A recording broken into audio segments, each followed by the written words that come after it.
have to have work time. Okay, as you take a look, like I said, here's where we are headed today.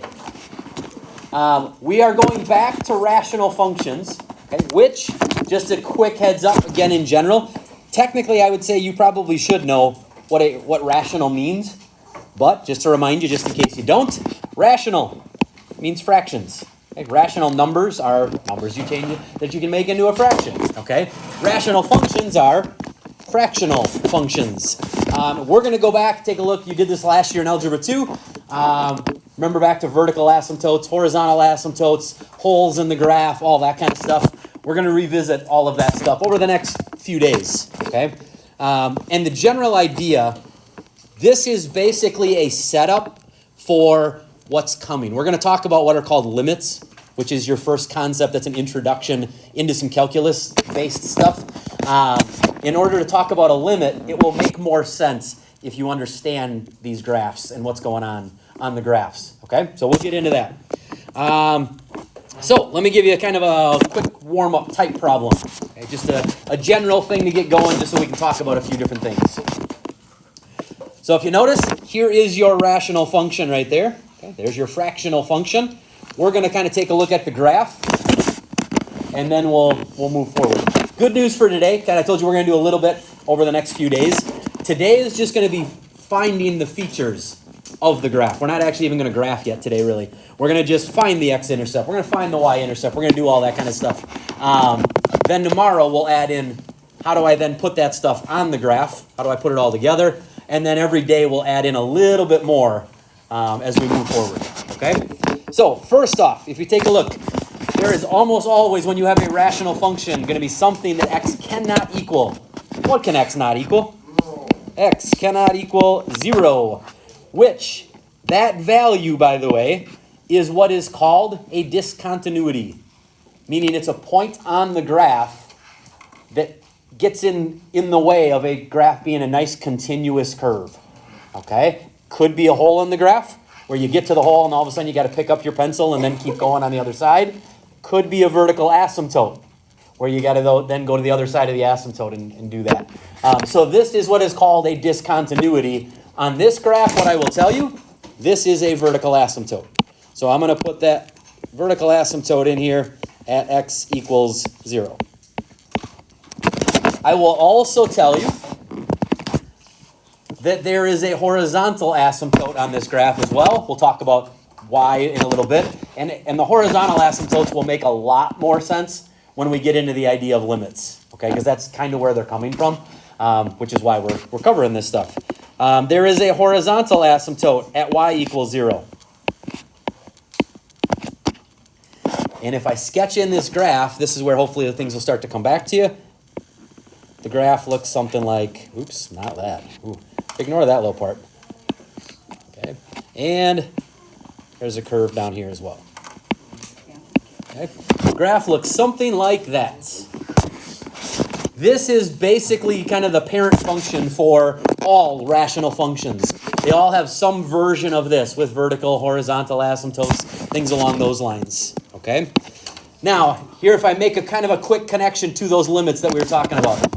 What I will tell you is a limit is really just what is y approaching as x approaches a number. So let's say, for example, as x is getting really, really big, what value is y approaching? 0. You just told me the limit as x goes to infinity. As x goes to infinity, y is approaching 0. That's called a limit, which is the concept of an asymptote. That's why this goes together so well. Okay? Let's say we go the other direction. Let's say x is approaching 0 on the right side here. Where is y going? Infinity. So this is what is called a one-sided limit, because on one side of the asymptote, you're going to infinity. And if you look on the other side of the asymptote, you're going down to negative infinity. Okay? So there's also things that are called one-sided limits. One side the graph goes one place, on the other side it goes some other place. Okay? So a little bit of background information. Let me get you in. There's not a lot of notes for today, but here's a couple of quick notes that I'm going to have you take. Here's your definition of a rational function. In general, some function f of x is basically a composition of two other functions. One function in the numerator, okay, one polynomial function in the denominator. So you might have a linear function in the numerator, you might have a quadratic in the denominator. Okay? But the general idea is it's one function over another. One function over another.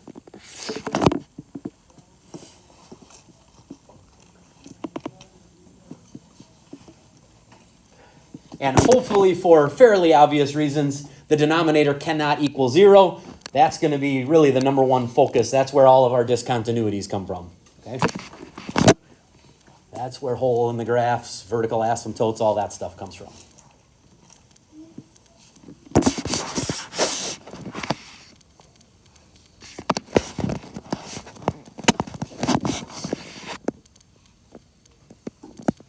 Now, the next part you don't need to write down, but just as a heads up, because we kind of already talked about it on the warm up. Asymptotes, vertical, horizontal. The Greek word talks about coming together. Basically, approaching is the idea where you approach an asymptote. Okay, you get really, really close to that. That concept of approaching an asymptote is, like I said, the concept of a limit. Okay, what are we approaching as x gets close to whatever value? Now, one thing I will tell you, actually two things I'll tell you about asymptotes that you should just make a quick note of. Number one, a graph will never cross a vertical asymptote. Okay, graphs never cross vertical asymptotes. However, there are occasions where a graph might cross a horizontal asymptote. And I'll talk about that in a second. A graph never crosses a vertical asymptote. Kind of goes back to that parent function. Comes to a vertical asymptote, the graph's either going up to infinity or down to negative infinity. One of the two.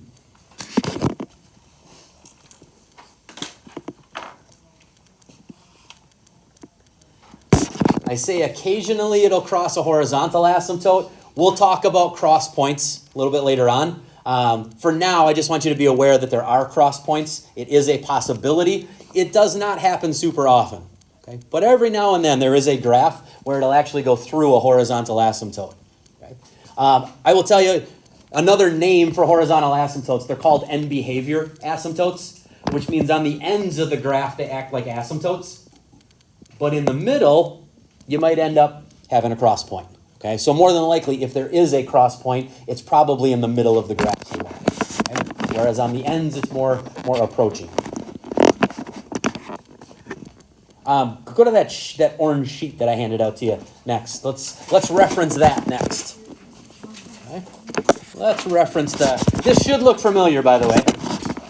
You got almost the exact same sheet last year in Algebra 2. Okay. I reorganized it a little bit, but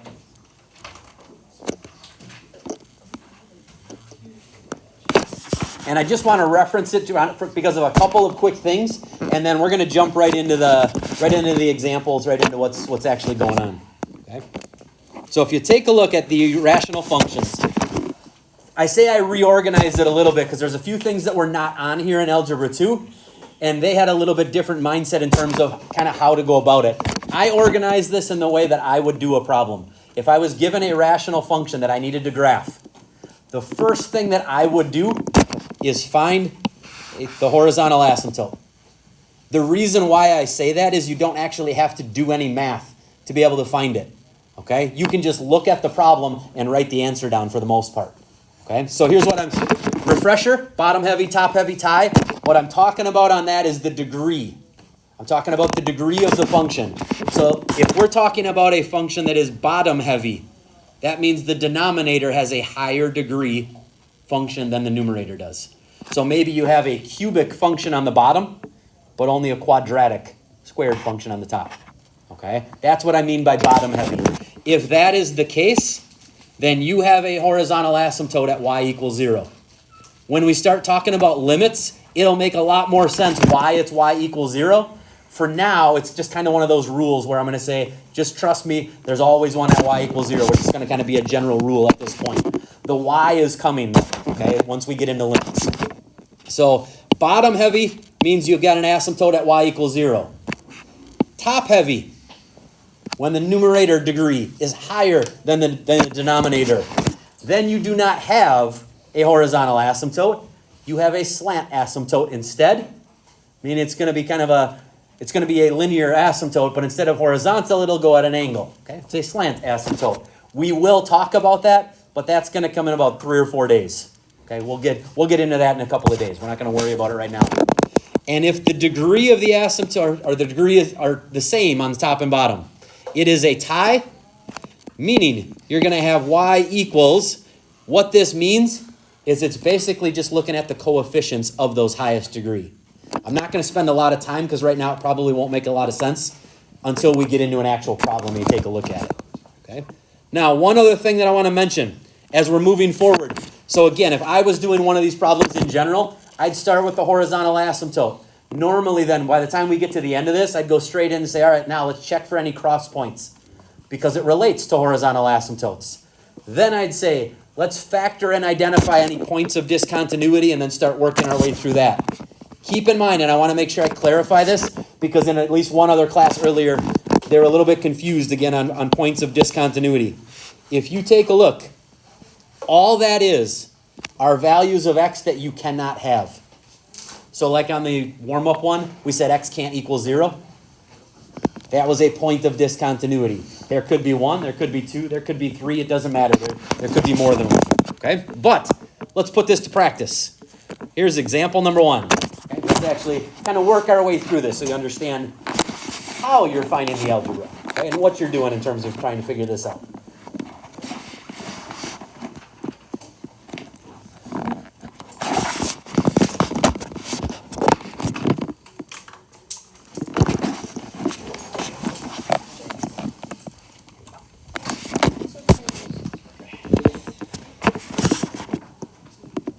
All right, so if you take a look, here's your rational function. There's your fraction. And I say we can go through and we can start with horizontal asymptotes right away because I don't have to do anything. I can just look at the problem. First question, top heavy, bottom heavy, or tie? Tie. This is a linear function, and this is a linear function. Those are both raised x to the first power. Okay, that is the highest degree. So we are really looking at this information right here. And if I go through and let's say I get rid of the x's, what do I get for a number? 2. That is where you have a horizontal asymptote. Y equals 2. It's just the ratio of the coefficients whenever you have a tie. Okay. You look at only the highest degree term, and then, like I said, you can basically simplify. You can just get rid of the variables, and then the numbers are where you have your horizontal asymptote. All right, next part then, before we get into holes, vertical asymptotes, all that kind of stuff. Let's first identify any discontinuities in general. Then we'll talk more about what's what. Okay? And a discontinuity, we have a discontinuity because x cannot equal -1. We have an issue at -1 because we'd end up with 0 in the denominator. Okay? So that is a discontinuity. Now, with that being said, the next question then is, well, what kind of discontinuity is it? Is that a hole in the graph, or is it a vertical asymptote? And there's a very quick, simple way to be able to tell. If you look at the original problem, you're going to look to see, can I factor that problem? Okay? You should do that on every problem, by the way. Somebody in one of the classes earlier today asked, well, how do I know when I'm supposed to factor? And I said, general rule, always. If you can factor, you should. Okay? If you can't factor, then you don't.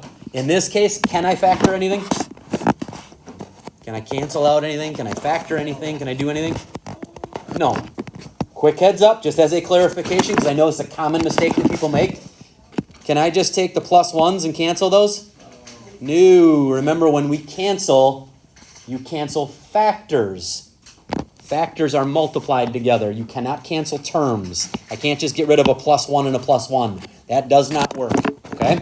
So if I had an x +1, and then let's say up here I had another x +1, I could cancel those out, but I can't do anything. So here's the idea. Because there's nothing that's going to cancel here, that means there is no hole in the graph. That's how you know if there's a hole in the graph. If you have any factors that cancel, where they cancel, you have a hole in the graph. Okay? That's what we're taking a look at. So in this case, which also makes the next part nice and easy, because if this is not a hole in the graph, that means it has to be a vertical asymptote. And therefore, at x equals -1, that's what a vertical asymptote is. It's basically values of x that you cannot have. That does not work out. So that's, by the way, that's why I'm having you identify what are the discontinuities. And once you identify what all of them are, then it's just organizing them into this one is a hole in the graph, this one's a vertical asymptote, just trying to figure out which ones are which. Okay? All right, let's find the last two things here. X-intercepts in general, regardless of the function. How do you always find x-intercepts? When y equals 0. So if I were to take this equation and set it equal to 0, when does we can actually be a little bit even smarter about this. I don't need to set the whole thing equal to 0. When does a fraction equal 0? In general.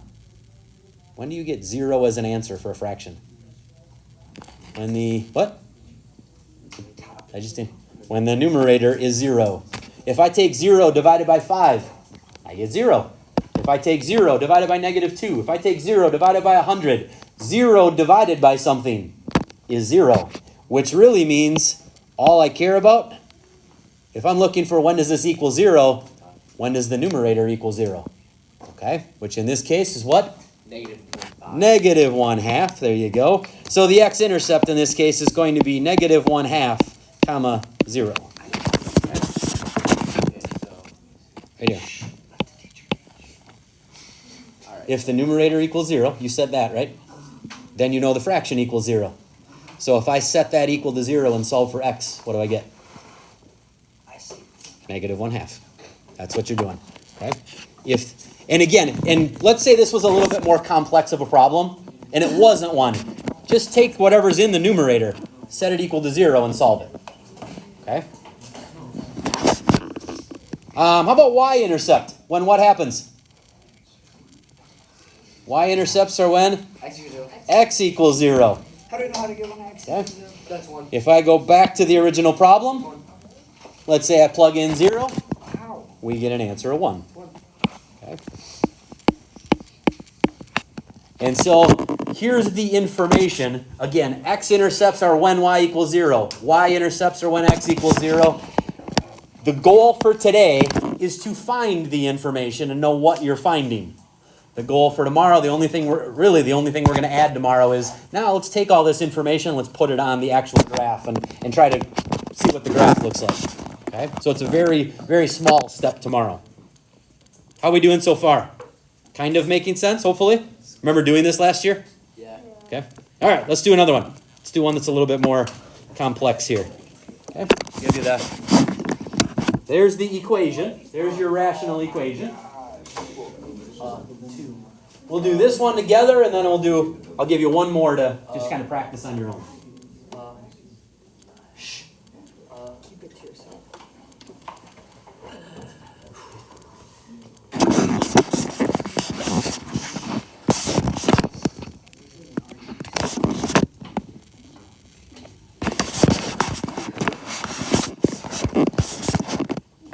First things first again. I don't have to do anything to figure out where we have a horizontal asymptote. Y equals top heavy, bottom heavy, or tie? Tie. Tie, which means once again you focus on that term and that term only. Which means y equals 2. Once again, it turns out that it's y equals 2. It's not always y equals 2, it just happens in the first two problems. Now if we go back, in order to determine if I have a hole in the graph or a vertical asymptote, we first have to check where do I have discontinuities. Here's where I would say, like I said before, if you can factor, you should. That will help you identify the discontinuities and the issues that you have. Let's start in the numerator. What's the first thing I can do in the numerator? Take out a, no, just Take out 2. Greatest common factor. Take out a 2 out of everything. Okay, let's pull a 2 out of everything, which will leave you with x squared plus 2x minus 8. For now, I'm just going to leave the denominator alone, and we'll factor everything in the next step.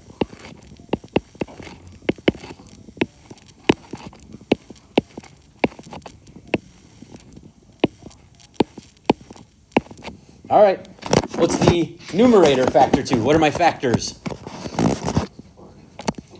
X, what was it? X plus 4 and x minus 2. Yep. What is the denominator factor to? X plus 4 and x minus 1. Okay. Now, before I go anywhere else, you should be able to identify what the discontinuities are. What can x not equal? Negative 4 or Positive 1 or positive 2? positive 1. I say x cannot equal, can't have 0 in the denominator. So any values of x that would make those factors equal to 0, those are your discontinuities. Those are the issues that we have. And now what we need to identify, I've got two different discontinuities. I got to figure out, do I have two holes in the graph, two vertical asymptotes, one of each? What do we have? That's what we have to take a look at. And in this case, let's start with the negative 4. What's happening at negative 4? Why is it a hole in the graph? When you cancel off the factors, that creates a hole in the graph. By canceling the factors, you're basically eliminating that point from the graph. Okay? So I know that I have a hole at, and actually for this, I'm just going to put at x equals negative 4. There is a hole in the graph at negative 4. Let's kind of quickly then, let's say we simplify that. We get 2x minus 2 over x minus 1.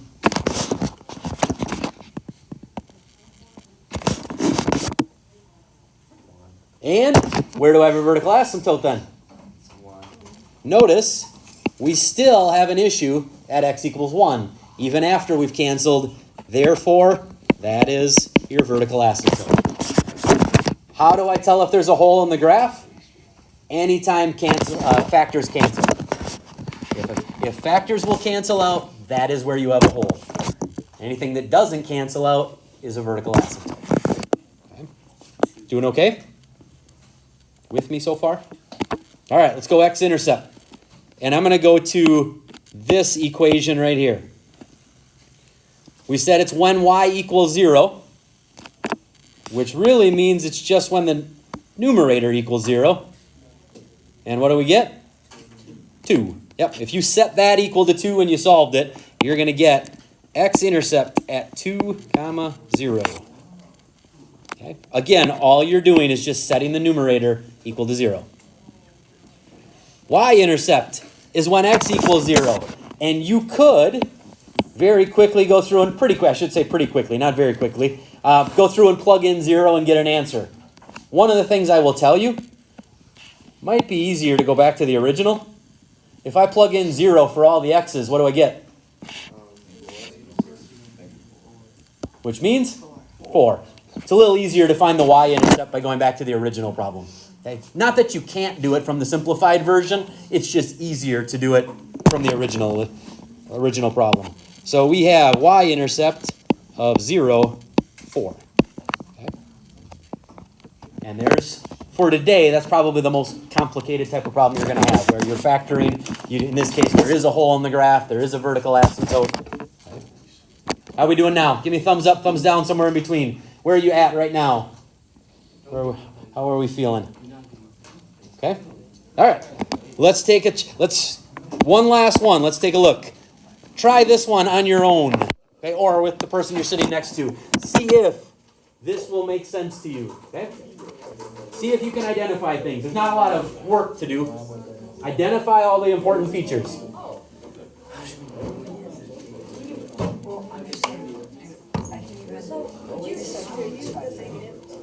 I would put it, attach it to the. I would put it. No, because if you go numerator and denominator, negative over negative is not positive. So it's either got to go one or the other. I would just go. Quick heads up, by the way, as you're getting started, because the question already came up. if you were going to put this negative out front somewhere, where would you put it? On top. Take that and move it to the top. So therefore, pretend like that's not actually there. Think of it that way. Okay. Negative 3 over x minus 3. All right, so just so that you know where the negative is going. So it's not just some random negative out there. You could, but you'd have to distribute it through. You could do one or the other, but then you'd end up with a negative x and a plus 3. It's just a little easier to do it at the top. What's up?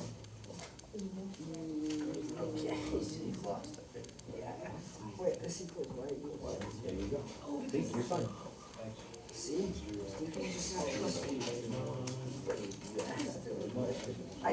Did I ask him a question?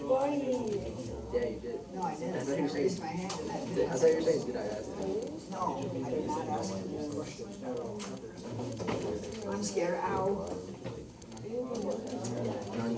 I'm mainly just kind of walking around just to check in and see where you're at, so I know when to kind of come back together. But if you have a question, please stop me as I'm walking around. You get stuck on anything.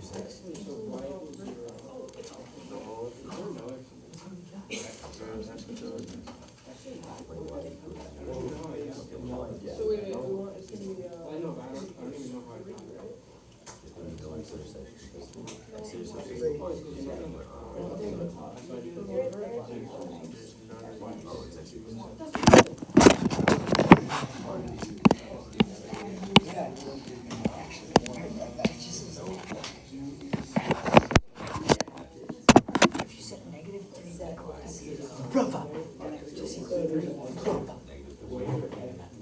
When does negative 3 equal 0? Because if you set x equals 0. What? If there's not an X, how can you change it? You just told us to set it equal to 0. When does negative 3 equal 0? Negative 3 always equals negative 3. I'm done.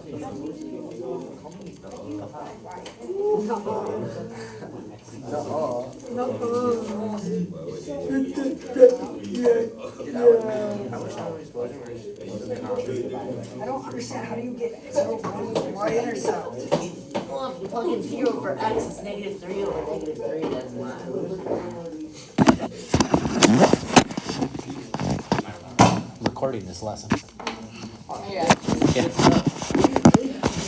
Yeah. This will be on YouTube. Yeah. No, I have stuff from previous years, but I reworked my lessons this year on how I'm teaching it. So I need a. No. Yeah, it's fine. I don't. Whatever. It's fine. Yeah. Okay. Well, that's good. The only crappy part about that is it makes it longer. And you got a longer video rather than a shorter. And now it's getting longer because I'm talking about how well video is long. So anyway, the video is going to be long. Yes, it is. Much longer. Yeah, that'd be on there. All right, let me bring you back together. Here we go. First question: horizontal asymptotes, bottom heavy, top heavy, or tie? Bottom heavy. You have x to the first power here. You have no x's in the numerator, so it is bottom heavy, which means y equals 0. And like I said, when we start talking about limits, that will make a lot more sense why it's y equals 0. Okay, next part. Can I factor anything? No. So there's no factoring on this one. However, what can x not equal? 3. That discontinuity, is it a whole or a vertical asymptote? There are no factors that cancel, which means there are no holes in the graph. Which also then means by default, it is a vertical asymptote. Okay? So nothing cancels, therefore no holes. That one discontinuity is a vertical asymptote. Now, probably the thing you got to think the most about. Question? Are the holes only on the x? The holes are like... No, they could be anywhere on the graph. X-intercept is when y equals 0. We said y equals 0 when the numerator equals 0. Yeah. When does the numerator equal 0? Never. Never. there are no x's that will make the numerator ever equal to 0. The numerator will always equal negative 3, which means there is no x-intercept.